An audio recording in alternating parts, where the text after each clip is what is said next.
사랑에 빠진 게 죄는 아니잖아. 네가 감히 그런 말할 주제가 돼? 딴 기집애랑 재미 볼 땐 자식 못 보고 살 각오 정도는 했어야지. 아니 근데 그 문제로 소송까지 가는 경우는 많지 않다고 그래요? 이게 무슨 얘기입니까? 이혼까지 이르는 경우는 극히 드물어요. 제가 봤을 때는 10쌍 중에 한두 쌍밖에 안 돼요. 그 한두 쌍이 어떤 경우에 해당되냐면 내가 너무 배우자를 사랑하고 우리가 사이가 너무 좋았어 평소에. 배우자의 외도를 알게 됐을 때 그 배신감이란 게 그 애정도와 동일하거든요.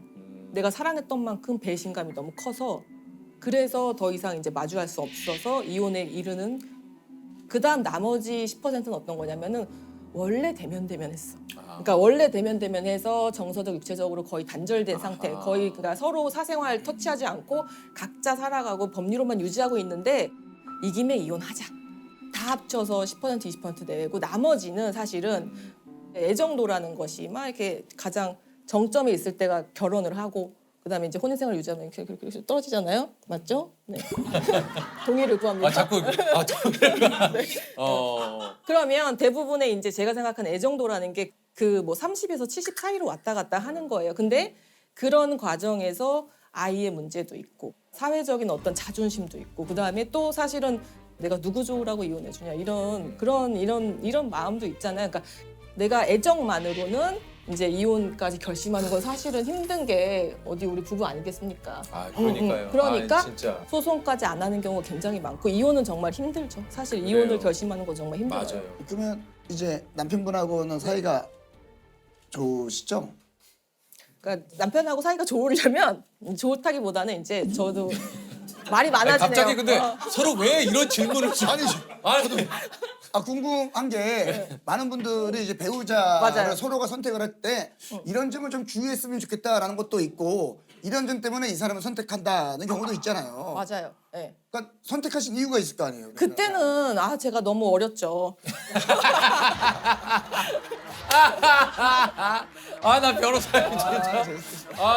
아니 그래서 근데 정말로 결혼을 앞둔 젊은 친구들이 저한테 많이 와요. 그래서 물어보겠죠. 네, 물어봐요. 그런 질문 제가 참 많이 받는데 이런 것 같아요. 그러니까 땡땡땡을 좋아하는 사람은 약간 조금 조심해야 되지 않을까? 땡땡땡이 뭡니까? 그거는 앞에 아무거나 붙여도 항상 조심해야 돼요. 예를 들어서 그 땡땡땡이 친구일 수도 있고요. 술일 수도 있고요. 운동일 수도 있고요.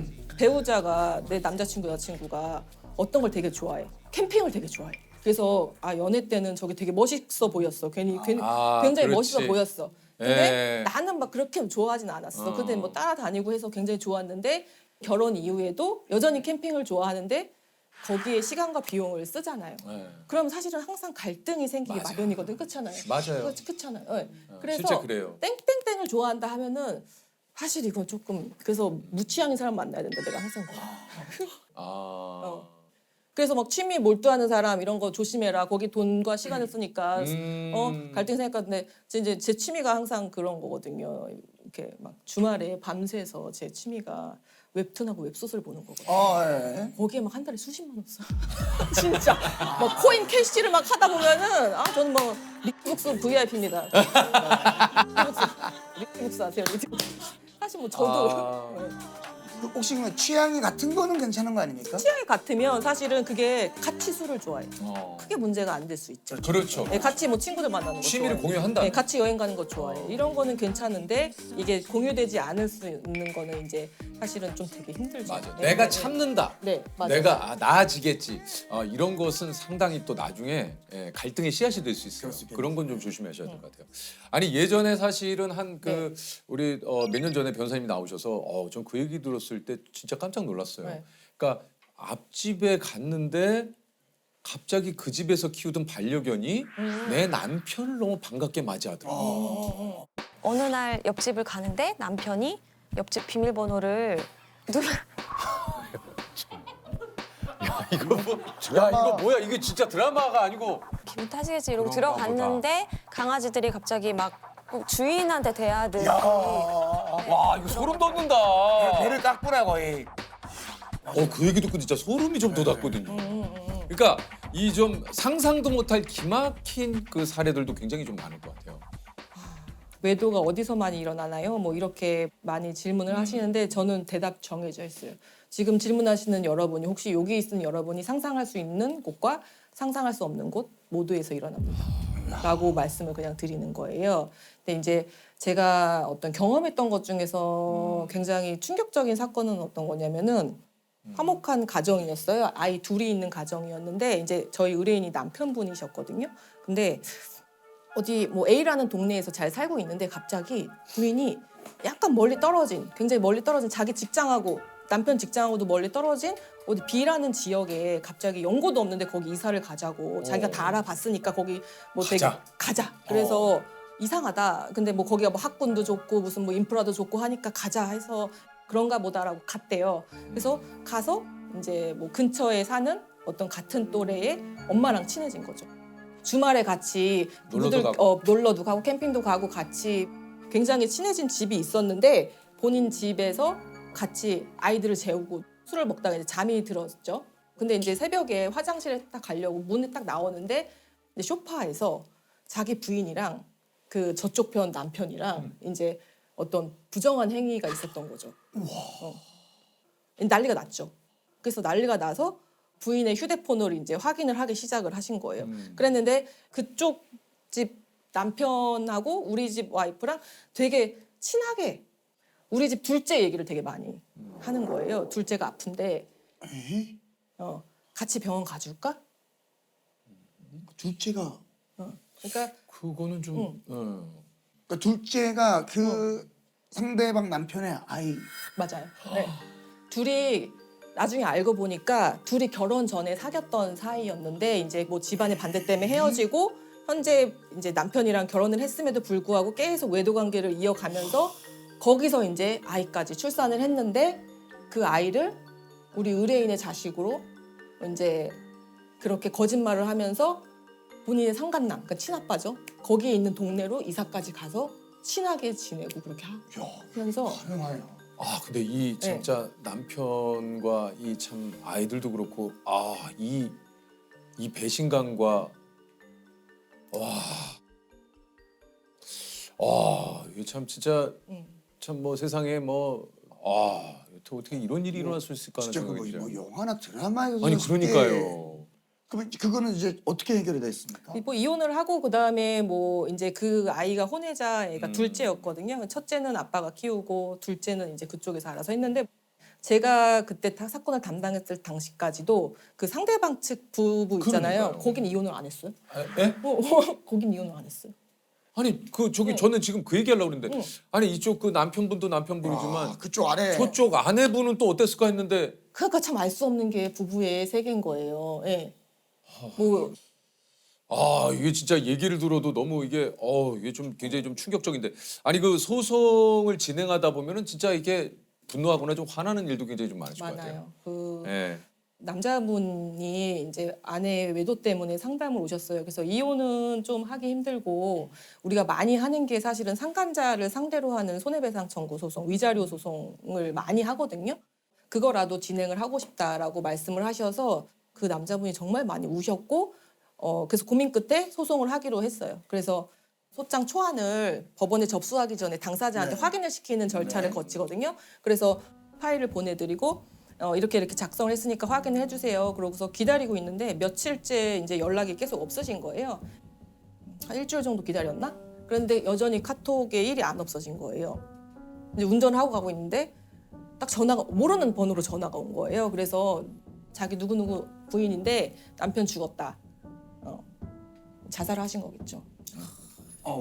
근데 소송 들어간 걸로 알고 있는데 시작 안 했으니까 그 착수금 나한테 돌려달라. 그 와이프가 그 외도의 당사자죠. 나 애 데리고 살아야 되니까 돈 돌려달라. 참.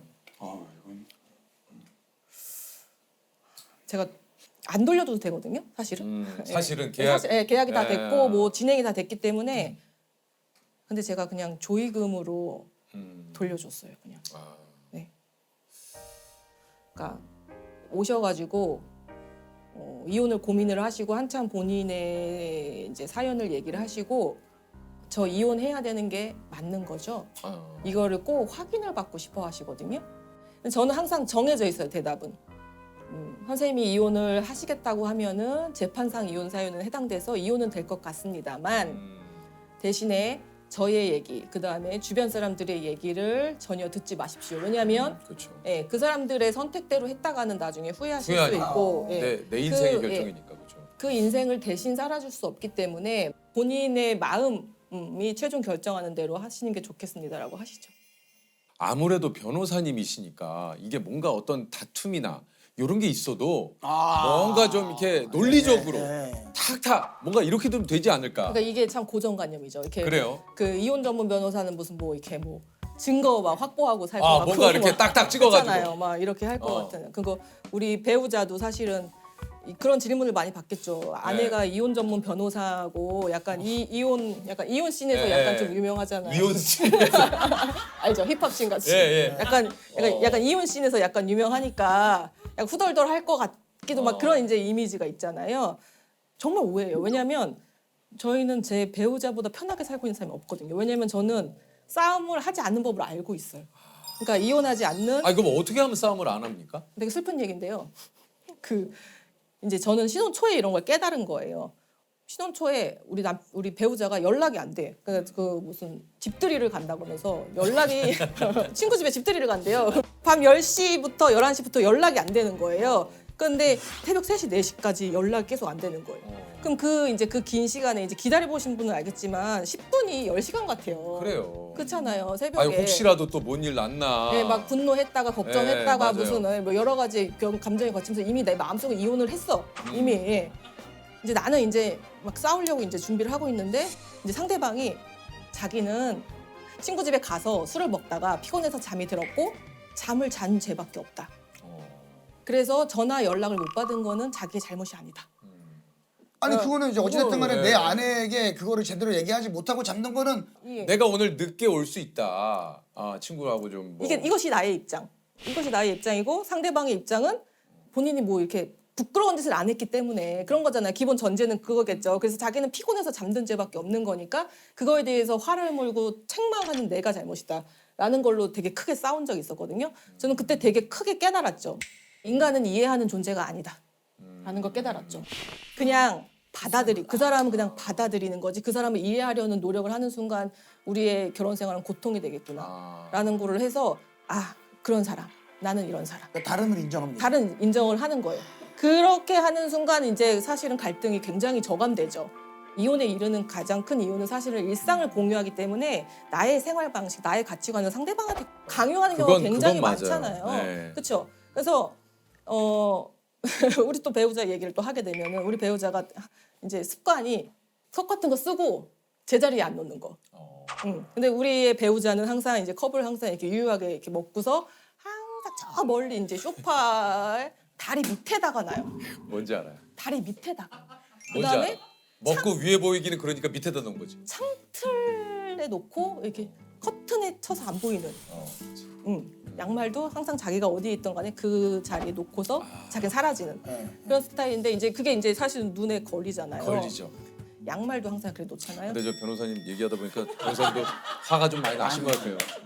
아니 자꾸 이제 본인 얘기하지 말라고. 예. 본인 얘기하지 말라고 막 그 그랬는데. 배우자분 그러니까 입장에서는 변호사님도 화가 많이 나신 것 같아요. 아니 지금. 근데 아니 근데 변호사님 이거는 제가 조금 얘기를 좀 이런 일이 있어요. 실제로 자꾸 이렇게 하지 말라는 행동을 서로 하거든요. 근데 이거는 고치려고 노력은 해야 돼. 안 고쳐져요. 이게 노력은 해야 되는데 변호사님 노력도 안 하고 난 이러니까 그냥 나를 받아들여. 이거는 너무 그래서 내가 이기적이야. 신혼 초반에 그런 갈등들이 있고 고쳐지면 정말 좋겠지만 네. 정말 유니콘적인 상상인 거예요. 그런 건 10%에 불과하다고 봅니다. 고쳐지면 너무 좋죠. 대부분의 사람들이 안 고쳐지기 때문에 그러니까 그렇죠. 그냥 받아들여야 돼. 무조건 받아들이고. 지금 요즘은 컵을 좀 갖다 주세요. 요즘도 그렇게. 요즘에도 그러고 제가 작가님한테 사진 찍어서 보내드렸는데 요즘에도 이런다 그러면서.